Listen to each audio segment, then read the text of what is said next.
Shalom, selamat pagi. Jumpa lagi bersama saya Pendeta Samuel Pandi SP. Jumpa pagi ini saya berbagi firman Tuhan 1 Samuel pasal 18 ayat 7. Dan perempuan yang menari-nari itu menyanyi berbalas-balasan, katanya, Saul mengalahkan beribu-ribu musuh, tetapi Daud berlaksa-laksa.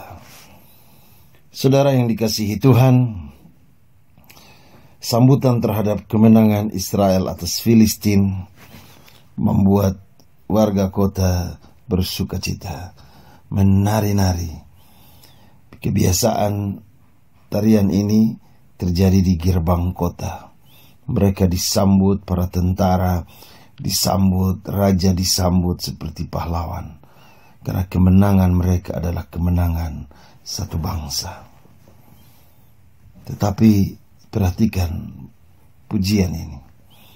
Saul mengalahkan beribu-ribu musuh, Daud berlaksa-laksa. Ini menyakitkan karena ini soal angka.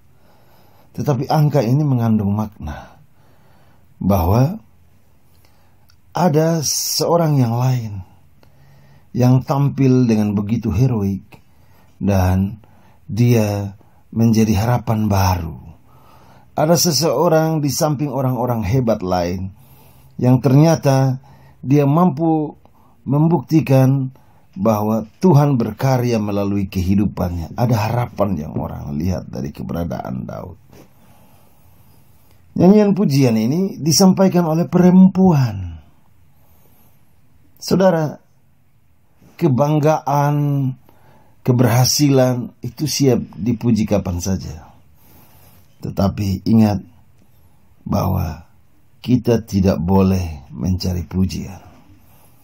Daud tidak tampil sebagai tokoh yang mencari pujian. Terlepas dari itu nyanyian kebiasaan.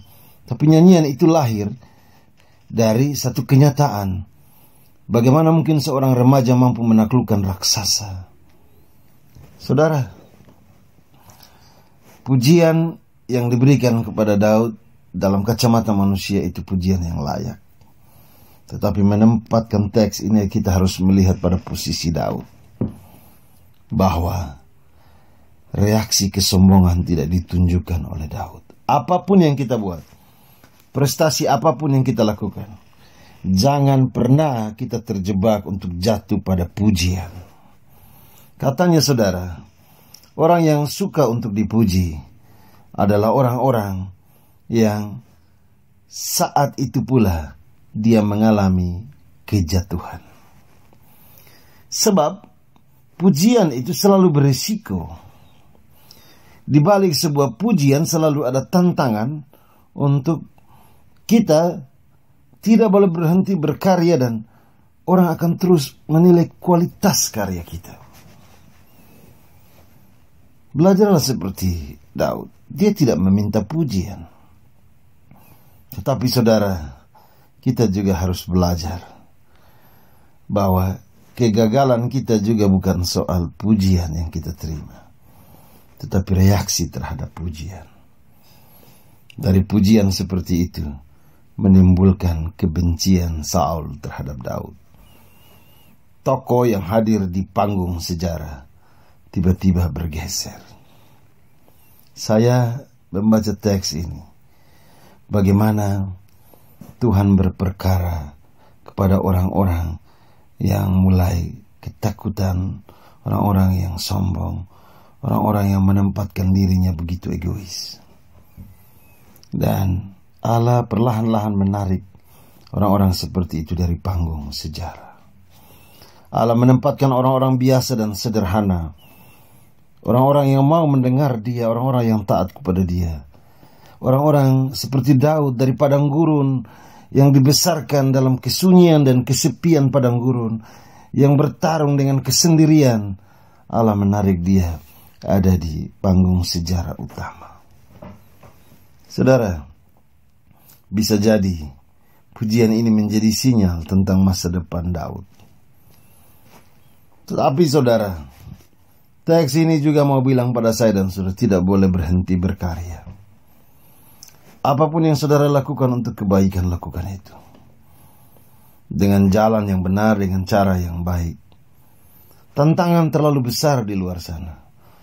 Hanya orang-orang yang haus akan pujianlah mereka akan rapuh dalam hidup ini. Tetapi orang-orang yang tidak haus akan pujian akan terus berupaya, berjuang, melakukan yang baik meski tidak sedikit tantangan. Di tempat kerja saudara bisa dipuji karena prestasi, tapi saudara juga bisa dihina karena kegagalan. Dalam rumah, dalam kehidupan kita bisa menjadi anak-anak yang dipuji, tetapi kita juga bisa menjadi anak-anak yang dihujat. Sebagai orang tua, kita bisa membanggakan, tetapi bisa jadi kita diremehkan oleh anak-anak kita. Saudara, kehidupan ini harus normal dengan apa adanya. Tidak perlu pencitraan kehidupan. Kebaikan itu cukup. Dengan demikian, maka mulailah menempatkan diri seperti apa yang Daud lakukan. Keberadaan yang biasa, kebaikan yang dimulai dari hal-hal biasa, justru membuat banyak orang bersuka cita, memberi tepuk tangan, memberi pujian. Di sini pula kita semua perlu untuk terus mendalami bagaimana kasih setia Tuhan bagi kita. Bahwa orang-orang yang tidak haus akan pujian, mereka akan beroleh bagian yang tidak pernah mereka cari.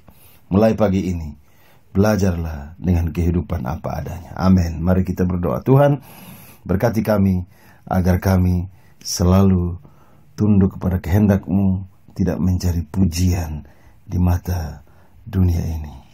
Amin.